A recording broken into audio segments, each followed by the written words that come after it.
जिस याजीद के इशारे पर पूरे सल्तनत चलती थी, उस याजीद ने एक एक बूंद पानी के लिए तरसते थे। बार बार पानी पीने के बावजूद उसकी प्यास नहीं मिटती थी। दर्द इतना बढ़ गया था कि महल के लोग भी उसके पास जाने से डरते थे। आखिर उसके साथ क्या हुआ था, तो आइए सुनते हैं एक मशहूर रिवायत। ज़िंदगी के आखिरी दिनों में याजीद की तबीयत बहुत बिगड़ती रही। शुरू में लोगों को लगता है कि वो कुछ बीमारी नहीं है, वो फिर पहले की तरह ठीक हो जाएंगे। लेकिन हर गुजरते दिन के साथ उसकी हालत और बिगड़ती चली गई। रिवायतें में बयान मिलता है कि उसे हर वक्त प्यास लगी रहती थी। दिन हो या रात, वो हर वक्त नौकरों को आवाज़ देता था, पानी, जल्दी पानी लाओ। महल की नौकर दौड़ के ठंडा पानी लेते, लेकिन वो एक ही घोंट पर पूरा प्याला पी जाता। लेकिन कुछ वक्त बाद वो फिर चिल्लाता, पानी पानी, मेरी प्यास नहीं बुझी। रिवायत में आता है कि जितना पानी वो पीता, उतना ही उसे एहसास होता कि उसके अंदर जैसे आग भड़क रही हो।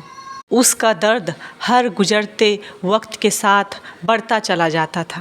दूर दूर के इलाकों से उसके लिए बड़े बड़े हकीम बुलाए गए।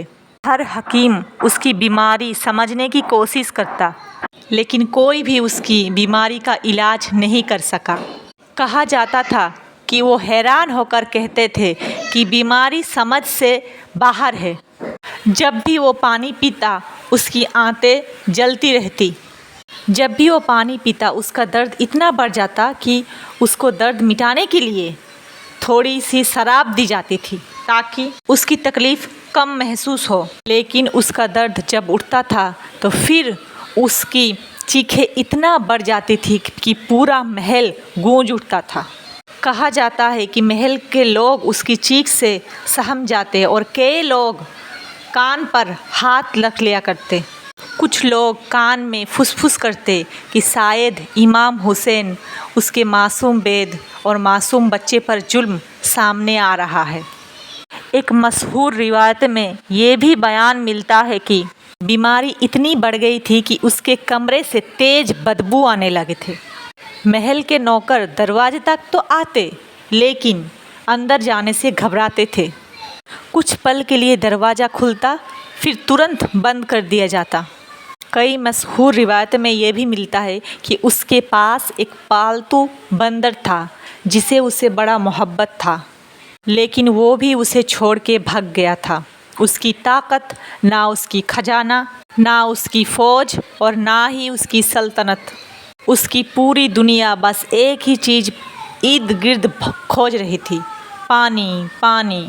वो बार बार पानी मांगता, बार बार पीता, लेकिन उसकी प्यास वैसे ही बनी रहती। रातें करवटे में गुजरते थे, दिन बेचैनी में गुजरती थी, और हर सुबह उसकी हालत पहले से ज़्यादा कमज़ोर दिखाई देती थी। फिर एक सुबह महल एक अजीब सी खामोशी से डूब गया। ना किसी ने पानी मांगा, ना कोई आवाज़ सुनाई दी। जब कमरे के दरवाजे खोला गया, तब मशहूर रिवायत के मुताबिक याजीद की सांसें हमेशा के लिए रुक गई थी। उसकी दौलत वहीं रह गई, उसकी सल्तनत वहीं रह गई। आज याजीद का नामो निशान मिट गया है, लेकिन इमाम हुसैन आज भी करोड़ों दिलों में जिंदा है और क़यामत तक रहेंगे।